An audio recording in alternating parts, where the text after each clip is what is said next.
Bapak dan Ibu, kepala laboratorium harus punya PDB. PDB. Ini kita pinjam teorinya Pak Hermawan Kartajaya. Positioning, different, dan branding. Jadi Bapak dan Ibu harus sama-sama menjadi kepala laboratorium sekolah dan madrasah. Bapak Ibu harus betul-betul bisa sadar betul. Tadi saya katakan identifikasi. Mas Agus saat ini identifikasi misalnya satu kabupaten. Kalau di rata-rata laboratorium saya itu di urutan keberapa ya misalnya. Oh, ada misalnya 20 sekolah. Mas Agus harus bisa melihat dari 20 sekolah itu kira-kira lab saya itu pada posisi mana. Kalau posisinya 20 ya tidak apa-apa, tapi kita tahu baseline kita. Oh, posisi kita 20. Maka Mas Agus jadi kepala lab 1 tahun ke depan harus punya target. Oh, saya harus bisa minimal di 10 besar. Berarti Mas Agus akan melakukan observasi, external brand making, observasi, studi banding. Oh, di sana begini-begini. Oh, saya akan lihat perangkatnya dulu, perbaiki perangkatnya, perbaiki semua kondisi surplus yang ada di dalamnya. Kemudian perbaiki pengunjungnya, perbaiki penggunanya, dan akhirnya nampak itu. Upayakan lakukan akreditasi laboratorium sehingga nanti akan punya peringkat. Bagaimana kita melihat peringkat-peringkat itu? Lalu kita lakukan pembeda. Kita buat pembeda. Pembedanya apa ini dengan yang lain? Kalau saya sudah observasi ke 20 sekolah yang ada begini-begini, saya harus punya pembeda. Pembedanya tadi, oh, laboratorium berbasis kafe. Jadi terintegrasi, ada laboratorium, ada kafe. Biasanya masuk laboratorium itu rasanya kan isinya obat-obatan, zat-zat ini. Nah, kalau bisa dielaborasikan, lelah di situ masuk kafe, ngopi, musiknya indah. Keren kan? Ini pembeda, ini inovasi. Ini strategi-strategi pengembangan kita. Lah, disitulah akan menjadi branding bagaimana kolaborasi tadi yang saya katakan, misalnya laboratorium menjadi edupreneur. Laboratorium outputnya bisa menghasilkan uang. Laboratorium menghasilkan kreativitas siswa. Bisa ikut lomba KTI, bisa ikut lomba olimpiade, ikut lomba ini berbasis laboratorium. Ini keren kan? Jadi PDB, positioning, different, dan branding, ini akan menjadi kekuatan brandingnya, viralnya laboratorium Bapak Ibu yang dilandasi pada kekuatan kebutuhan yang Bapak Ibu miliki. Karena dengan pembeda tadi Bapak Ibu juga akan bisa melihat Mbak Widi sebagai kepala lab bukan sekedar kepala lab, tapi kepala lab yang tulisannya selalu muncul di media cetak seminggu sekali. Tapi kepala lab yang memiliki PTK setiap semester. Tapi kepala lab yang artikel jurnal selalu muncul setiap semester di publikasi jurnal. Tapi kepala lab yang selalu modulnya terbit setiap semester sekali. Tapi kepala lab yang 1 tahun sekali bukunya terbit berbasis lab. Keren kan? Tepuk tangan untuk Mbak Widi dan kepala lab yang lain. Ini akan menjadi pembeda. Tapi kalau kepala lab ya sekedar kepala lab, Pak, saya labelnya kepala lab karena saya ikut ke pelatihan kepala lab ini hanya untuk dapatkan sertifikat agar saya bisa menggantikan 12 jam mengajar. Setelah itu selesai, digantikan yang lain, nanti jualan gantian dengan yang perpustakaan. Nggak akan ada pembedanya, Bapak Ibu. Bapak Ibu harus punya pembeda. Nah, pembeda itu yang nanti akan jadi branding Bapak Ibu. Untuk apa? Untuk bisa melihat pembeda-pembeda itu nanti misalnya seperti ini. Ini bagian Bapak Ibu. Cek. Bapak Ibu di Google Cendikia, ketik Widi Astuti, not found. Nah, berarti kontribusinya belum muncul itu karya-karyanya di sana. Mbak Meliza Fitria, ketik not found. Nah, kalau muncul hanya IG sama Facebook, berarti ya kerjanya update status saja itu. Mie ayam dulu gitu ya. Diklat dulu ya. Nah, jadi ini bagian-bagian yang tentu harus kita integrasikan. Bapak Ibu sebagai kepala lab harus menjadi pembeda, memiliki pembeda. Nih artinya apa? Posisi-posisi Bapak Ibu. Bapak Ibu nanti bisa cek nama saya Muhammad Rohmadi. Cek di Google Cendikia. Bagaimana di sana saya punya pembeda. Citasi saya cukup tinggi, hampir 6.000 lebih. Nah, artinya apa? Di situ punya pembeda dari yang lain. Sehingga posisi-posisi ini tentu akan bisa kita lihat bagaimana tentu akan berdampak pada sisi-sisi lain. Saya masih ingat betul apa yang katakan Ustazah Sri Mugyati waktu itu, bahwa ada 3 amalan yang tidak akan pernah putus pahalanya. 1, anak soleh-solehah. Yang kedua, amal jariah. Yang ketiga, ilmu yang bermanfaat. Maka tatkala kita menjadi kepala laboratorium yang betul-betul mampu memiliki pembeda, maka disitulah kekuatan kita tentu akan berdampak. Sehingga kita pun punya pembeda.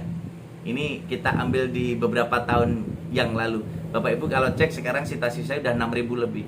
Artinya apa? Ternyata dari sekian ini posisinya berdampak untuk lembaga. Sehingga kalau kita lihat pengembangan diri di sini, ternyata saya juga bisa menjadi bagian terintegrasi dalam ilmuwan di sini. Nah, sehingga posisi ini berdampak untuk kelembagaan. Dari sisi citasi, dari sisi pengembangan keilmuan, ternyata menjadi salah satu bagian yang tentu saja tidak bisa dilepaskan dalam kehidupan kita. Ini kontribusi yang kita berikan pada kelembagaan kita. Dan Bapak Ibu harus punya pembeda dari karya-karya monumental. Saya tuh punya visi pribadi bagaimana bisa menulis sejumlah usia saya. Ya, bisa menulis sejumlah usia saya. Jadi, kalau Bapak Ibu usia saya sekarang 46 Oktober ini. Wih, ini Oktober ya? Nah, betul. Jadi, bulan ini saya usia 46 ya. Sehingga saya menghasilkan tulisan sejumlah usia saya. Ini bagian dari monumental yang saya bangun. Apa yang katakan Ustazah Sri Mugyati tadi, bahwa ada amal jariah, ada ilmu yang bermanfaat. Jadi kalau saya mati, semua kan parkir nih. Istri parkir, anak parkir, semua parkir. Yang tidak parkir apa? Ya ilmu yang bermanfaat tadi, yang akan mengikuti, amal jariah yang mengikuti saya. Nah, inilah maka yang harus kita lakukan. Sebagai kepala laboratorium juga harus bisa menghasilkan itu. Bagaimana output dari lab ini betul-betul bernilai ibadah, bernilai amal jariah, bernilai ilmu yang bermanfaat. Ini yang harus kita lakukan. Sehingga kontribusi antara daring dan luring, integrasi ini harus betul-betul bisa menjadi kekuatan kita. Dan disitulah kekuatan itu akan nampak, bersinergi. Dan sinergi itu akan memberikan kontribusi. Kontribusi inilah yang sebenarnya akan kita bisa lakukan terintegrasi. Bagaimana kita mengintegrasikan lab dengan perpustakaan? Bagaimana kita mengintegrasikan lab dengan kelas? Bagaimana kita mengintegrasikan lab dengan ICT? Bagaimana kita mengintegrasikan lab dengan berbagai akses internal dan eksternal yang mendukung dalam proses pembelajaran? Disinilah pembeda Bapak Ibu. Kalau bisa menghasilkan lab yang terintegrasi dengan literasi, proses di perpustakaan, maka Bapak Ibu akan betul-betul keren, luar biasa. Bapak Ibu akan punya pembeda, dan pembeda-pembeda itu yang tentu saja akan berdampak untuk Bapak Ibu. Nah, disitulah tentu saja akan menghasilkan kualitas mahasiswa yang luar biasa dalam proses pembelajaran yang terintegrasi dengan laboratorium.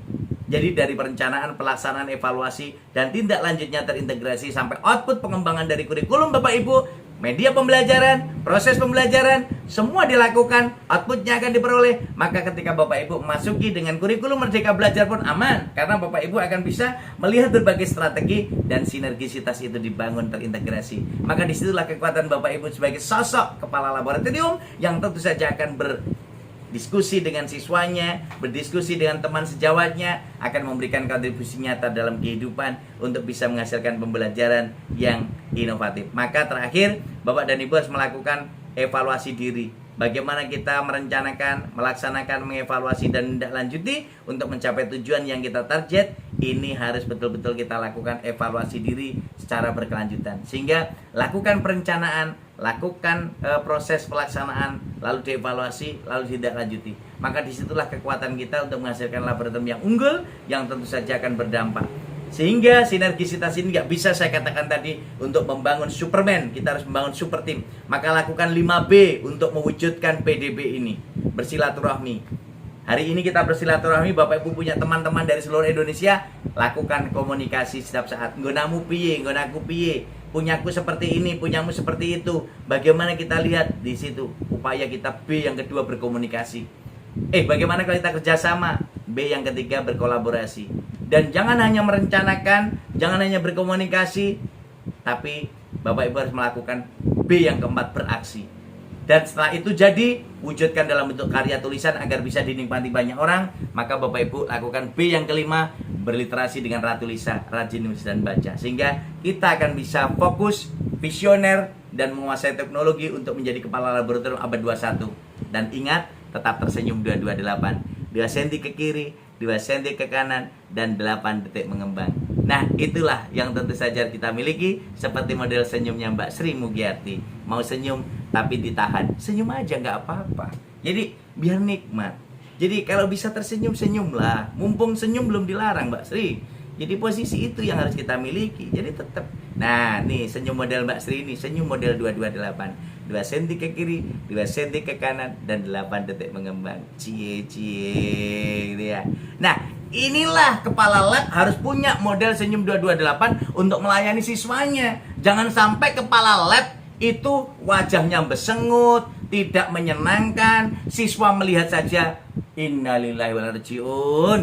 Jadi, aduh, ibu guru iki lagi gitu ya. Jangan sampai itu terjadi. Jadi, milikilah model senyum seperti Mbak Rosalia ini loh. Nah, ini senyumnya itu betul-betul orang melihat itu pengen ketemu lagi gitu.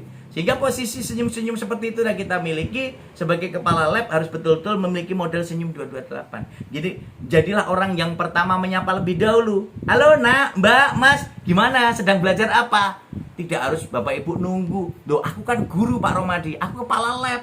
Ya nggak perlu. Artinya kalau memang kita menjadi orang yang menyapa lebih dahulu, maka kita akan mendapatkan sapaan itu.